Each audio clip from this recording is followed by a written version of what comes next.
Halo, Assalamualaikum warahmatullahi wabarakatuh. Nama saya Sepdi Ariandi dari kelas 1A Manajemen Informatika dengan nomor NIM 43 2010 14. Ingin menjelaskan tentang apa yang telah ditugaskan kepada saya, yaitu menjelaskan bab 10 fungsi pengawasan dan pengendalian.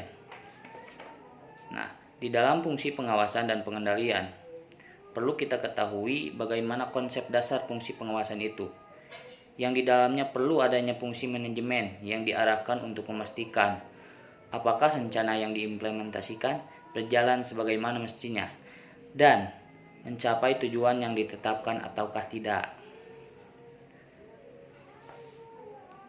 Di sini saya akan memaparkan beberapa pengertian dari pengawasan, yaitu diantaranya oleh Semerson tahun 2002, Stoner, Freeman, dan Gilbert tahun 2000, Stramaclar.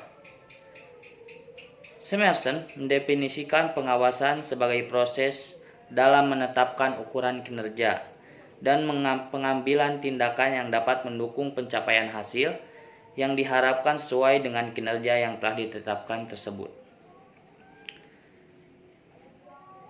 Berdasarkan pengertian ini, Semerson menekankan fungsi pengawasan pada penetapan standar kinerja dan tindakan yang harus dilakukan dalam rangka pencapaian kinerja yang telah ditetapkan. Adapun tujuan dari fungsi pengawasan, dikutip oleh Griffin tahun 2000 menjelaskan bahwa terdapat 4 tujuan dari fungsi pengawasan tersebut.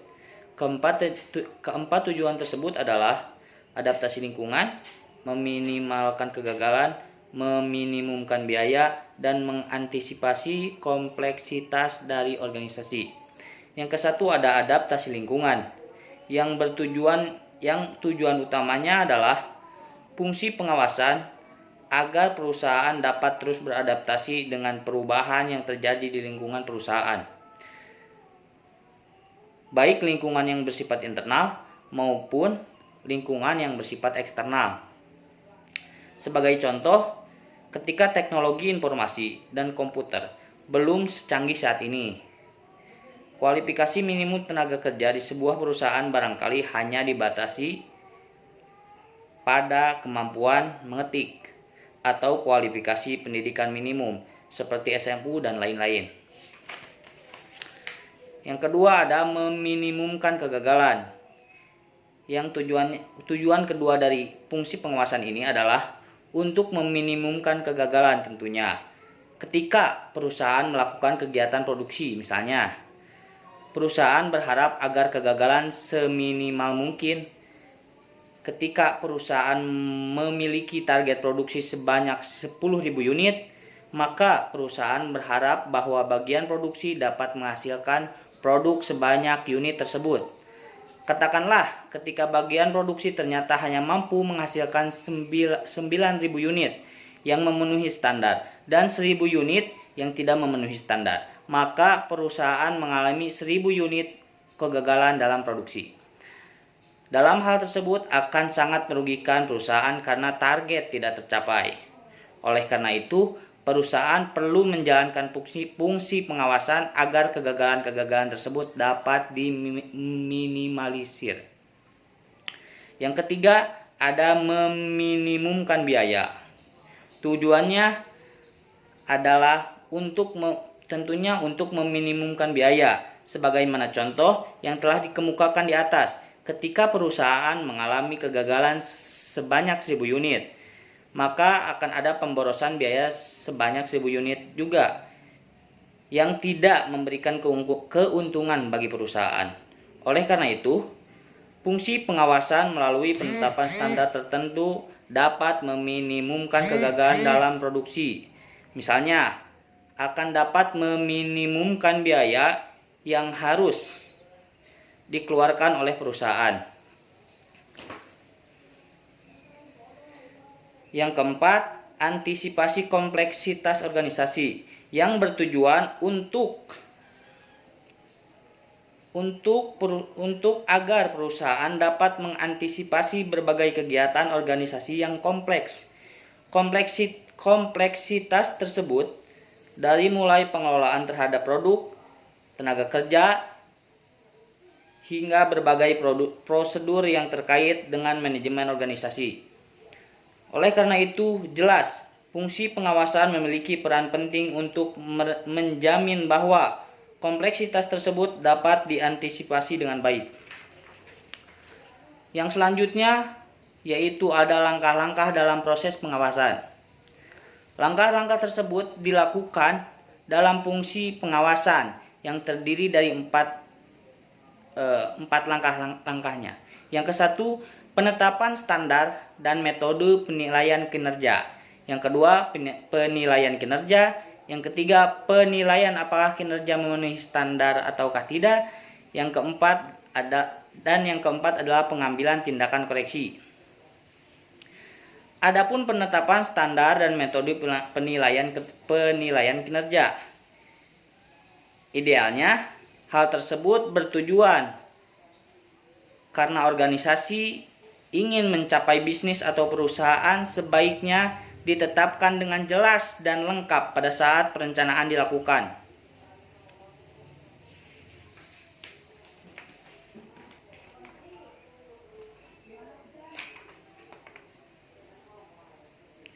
Sebagaimana contoh di atas, peningkatan penjualan sebanyak 1 unit juga merupakan peningkatan. Akan tetapi tentu saja bukan sekedar itu yang dimaksud pada umumnya.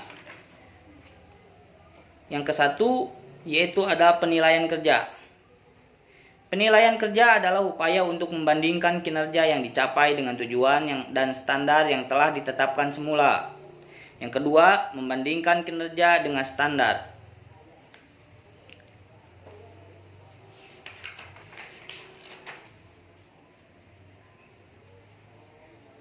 Adapun secara garis besar ada 3 kemungkinan hasil penilaian antara kinerja dengan standar, yaitu kinerja standar, kinerja lebih besar dari standar, di mana dalam kondisi ini organisasi mencapai kinerja yang terbaik karena berada di atas standar. Yang kedua, kinerja sama dengan standar, di mana dalam kondisi ini organisasi mencapai kinerja yang baik, namun pada tingkat paling minimum karena kinerjanya sama dengan standar. Yang ketiga, kinerja lebih kecil dari standar, di mana dalam kondisi ini organisasi mencapai kinerja yang paling buruk atau tidak sesuai dengan yang diharapkan karena berada di bawah standar.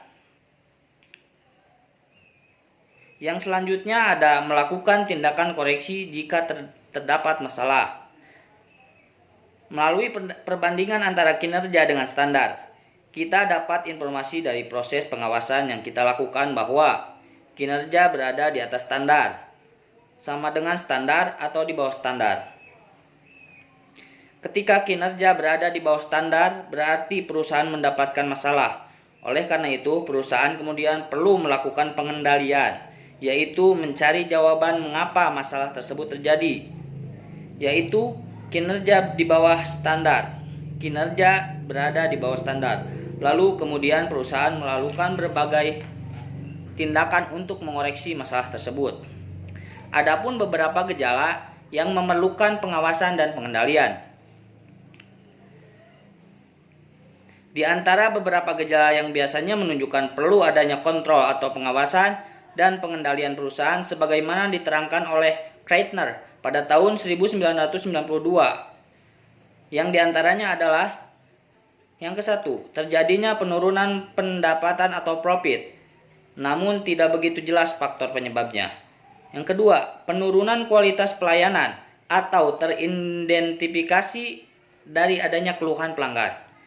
Yang ketiga, ketidakpuasan pegawai atau teridentifikasi dari adanya keluhan pegawai, produktivitas kerja yang menurun, dan lain sebagainya.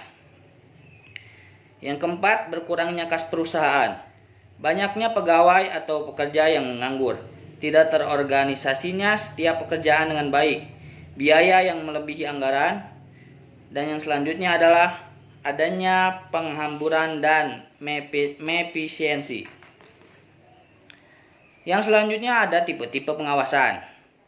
Ada 3 tipe pengawasan yang menjadi dasar, yaitu 1. Pengawasan pendahuluan, yang kedua pengawasan konsulen, dan yang ketiga adalah pengawasan umpan balik. Yang ke-1, pengawasan pendahuluan atau feed forward control. Pengawasan pendahuluan atau sering disebut steering control dirancang untuk mengantisipasi masalah-masalah atau penyimpangan-penyimpangan dari standar atau tujuan dan memungkinkan koreksi dibuat sebelum suatu tahap kegiatan tertentu diselesaikan.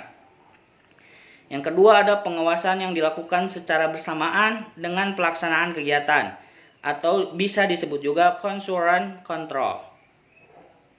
Pengawasan ini sering disebut pengawasan ya atau tidak, screening control atau berhenti terus. Dilakukan selama suatu kegiatan berlangsung. Yang ketiga ada pengawasan umpan balik, yaitu atau bisa disebut feedback control. Pengawasan umpan balik juga dikenal sebagai fast sampai action control, atau mengukur hasil-hasil dari suatu kegiatan yang telah diselesaikan. Yang selanjutnya ada tahap-tahap dalam proses pengawasan.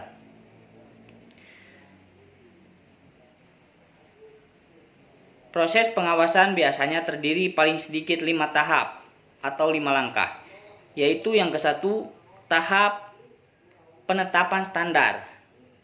Tahap pertama ini dalam pengawasan adalah penetapan standar pelaksanaan. Standar mengandung arti sebagai suatu satuan pengukuran yang dapat digunakan sebagai patokan untuk penilaian hasil-hasil. Tiga bentuk standar yang umum adalah 1. Standar fisik atau mungkin meliputi kuantitas barang atau jasa, jumlah langganan atau kualitas produk. Yang kedua, standar moneter yang ditunjukkan dalam rupiah dan mencakup biaya tenaga kerja, biaya penjualan, laba kotor, pendapatan penjualan, dan sejenisnya. Yang ketiga, standar waktu meliputi kecepatan produksi atau batas waktu suatu pekerjaan yang harus diselesaikan. Yang kedua ada tahap 2, yaitu penentuan pengukuran pelaksanaan kegiatan. Penetapan standar adalah sia-sia bila tidak disertai berbagai cara untuk mengukur pelaksanaan kegiatan nyata. Oleh karena itu, tahap kedua dalam pengawasan adalah menentukan pengukuran pelaksanaan kegiatan secara cepat dan tepat. Yang ketiga, pengukuran pelaksanaan kegiatan. Setelah frekuensi pengukuran dan sistem monitoring ditentukan, pengukuran pelaksanaan dilakukan sebagai proses yang berulang-ulang dan harus terus-menerus. Ada berbagai cara untuk melakukan pengukuran pelaksanaan, yaitu 1. Pengamatan atau bisa disebut juga observasi. Yang kedua, laporan-laporan baik lisan maupun tertulis. Yang ketiga, metode otomatis atau metode otomatis. Dan yang keempat, inspeksi atau pengujian atau tes. Tahap yang keempat yaitu perbandingan pelaksanaan dengan standar dan analisa penyimpanan dan analisa penyimpangan. Tahap kritis dari proses pengawasan adalah perbandingan pelaksanaan nyata dengan pelaksanaan yang direncanakan atau standar yang telah ditetapkan. Walaupun tahap ini paling mudah dilakukan, tapi kompleksitas dapat terjadi pada saat menginterpretasikan adanya penyimpangan atau deviasi. Yang kelima, ada pengambilan tindakan koreksi bila diperlukan. Pada tahap ini, bila hasil analisa menunjukkan perlunya tindakan koreksi, tindakan ini harus diambil. Tindakan koreksi dapat diambil dalam berbagai bentuk. Standar mungkin diubah, pelaksanaan diperbaiki, atau keduanya dilakukan bersamaan. Tindakan koreksi mungkin berupa 1. Mengubah standar mula-mula atau barangkali terlalu tinggi atau terlalu rendah. Yang kedua, mengubah pengukuran pelaksanaan atau infeksi terlalu sering frekuensinya atau kurang atau bahkan mengganti sistem pengukuran itu sendiri. Yang ketiga, ada mengubah cara dalam menganalisa dan menginterpretasikan penyimpangan-penyimpangan. Yang selanjutnya adalah ada pentingnya pengawasan. Ada berbagai faktor yang membuat pengawasan semakin diperlukan oleh setiap organisasi. Faktor-faktor itu adalah 1. Perubahan lingkungan organisasi. Yang kedua, peningkatan kompleksitas organisasi. Yang ketiga, kesalahan-kesalahan. Yang keempat, kebutuhan manajer untuk mendelegasikan wewenang. Dan yang keempat itu harus dilakukan agar pengawasan semakin ketat dalam yang diperlukan oleh setiap organisasi. Selanjutnya ada perencanaan proses pengawasan. William and Newman telah mengemukakan prosedur untuk penetapan sistem pengawasan. Pendekatannya terdiri atas 5 langkah dasar yang dapat diterapkan untuk semua tipe kegiatan pengawasan. Yang ke-1, merumuskan hasil yang diinginkan.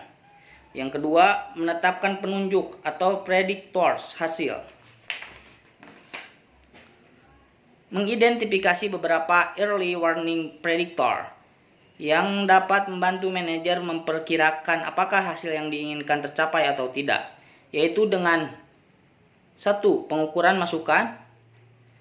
Yang kedua, hasil-hasil pada tahap-tahap permulaan. Yang ketiga, gejala-gejala atau simptom. Yang keempat dan yang terakhir, perubahan dalam kondisi yang diasumsikan. Manajer juga perlu menggunakan hasil-hasil di waktu yang lalu untuk membuat perkiraan siklus berikutnya. Yang ketiga, menetapkan standar penunjuk dan hasil. Yang keempat, menetapkan jaringan informasi dan umpan balik. Yang kelima, menilai informasi dan mengambil tindakan koreksi. Nah, itu adalah perancangan proses pengawasan.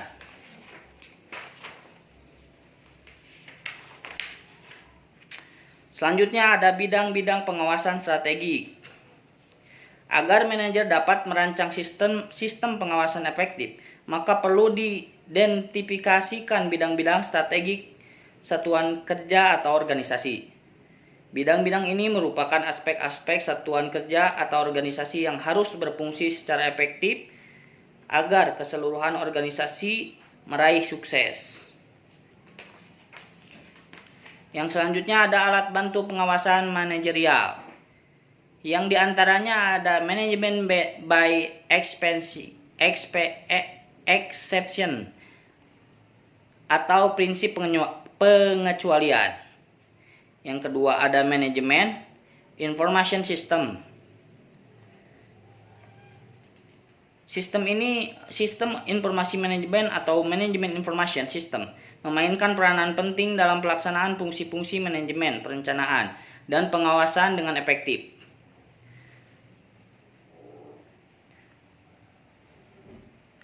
Manajemen information system dapat didefinisikan sebagai suatu metode formal pengaduan dan penyediaan bagi manajemen informasi yang diperlukan dengan akurat dan tepat waktu untuk membantu proses pembuatan keputusan dan memungkinkan fungsi-fungsi perencanaan, pengawasan, dan operasional organisasi dilakukan secara efektif. Manajemen information system adalah sistem pengadaan, pemrosesan, penyimpanan, dan penyebaran informasi yang direncanakan agar keputusan-keputusan manajemen yang aktif dapat dibuat. Manajemen information system dirancang melalui beberapa tahap utama, yaitu 1. Tahap survei pendahuluan dan perumusan masalah. Yang kedua, tahap desain konseptual. Yang ketiga, tahap desain terperinci. Dan yang keempat, tahap implementasi akhir. Agar perancangan manajemen information system berjalan efektif, manajemen perlu memperhatikan 5 pedoman berikut. Yang ke-1, mengikut sertakan pemakaian atau unsur ke dalam tim perancang. Yang kedua, mempertimbangkan secara hati-hati biaya sistem. Yang ketiga, memperlakukan informasi yang relevan dan terseleksi lebih daripada pertimbangan kuantitas belaka.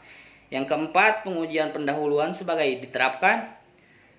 Pengujian pendahuluan sebelum diterapkan. Yang kelima, menyediakan latihan dan dokumentasi tertulis yang mencukupi bagi para operator dan pemakai sistem. Selanjutnya ada karakteristik pengawasan yang efektif. Untuk menjadi efektif, sistem pengawasan harus memenuhi kriteria tertentu. Kriteria utama adalah bahwa sistem seharusnya mengawasi kegiatan-kegiatan yang benar, tepat waktu, dengan biaya yang efektif, tepat akurat, dan dapat diterima oleh yang bersangkutan. Karakteristik pengawasan yang efektif dapat lebih diperinci dengan adanya sebagai berikut. Yang ke-1, akurat. Akurat tentang informasi pelaksanaan kegiatan. Data yang tidak akurat dari sistem pengawasan dapat menyebabkan organisasi mengambil tindakan koreksi yang keliru atau bahkan menciptakan masalah yang sebenarnya tidak ada. Yang kedua, ada tepat waktu. Informasi harus dikumpulkan, disampaikan, dan dievaluasi secepatnya bila kegiatan perbaikan harus dilakukan segera. Yang ketiga, objektif dan menyeluruh. Di sini informasi harus mudah dipahami dan bersifat objektif serta lengkap. Yang keempat, terpusat pada titik-titik pengawasan strategik. Sistem pengawasan harus memusatkan perhatian pada bidang-bidang di mana penyimpangan dari standar paling sering terjadi atau yang akan mengakibatkan kerusakan paling fatal. Yang kelima, ada realistik secara ekonomis. Biaya pelaksanaan sistem pengawasan harus lebih rendah atau paling tidak sama dengan kegunaan yang diperoleh dari sistem tersebut. Yang keenam, realistik secara organisasional. Sistem pengawasan harus cocok atau harmonis dengan kenyataan organisasi. Yang ketujuh, terkoordinasi dengan aliran kerja organisasi, yaitu informasi pengawasan harus terkoordinasi dengan aliran kerja organisasi, karena setiap tahap dari proses pekerjaan dapat mempengaruhi sukses atau kegagalan keseluruhan operasi. Dan informasi pengawasan harus sampai pada seluruh personalia yang memerlukannya. Yang kedelapan, fleksibel, yaitu pengawasan harus mempunyai fleksibilitas untuk memberikan tanggapan atau reaksi terhadap ancaman ataupun kesempatan dari lingkungan. Yang kesembilan, bersifat sebagai petunjuk dan operasional, yaitu sistem pengawasan efektif harus menunjukkan baik deteksi atau deviasi dari standar, tindakan koreksi apa yang harusnya diambil. Yang ke-10, diterima para anggota organisasi. Yaitu sistem pengawasan harus mampu mengarahkan pelaksanaan kerja para anggota organisasi dengan mendorong perasaan otonomi, tanggung jawab, dan berprestasi.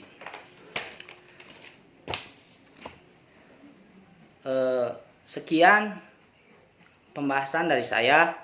Mohon maaf bila ada banyak kesalahan.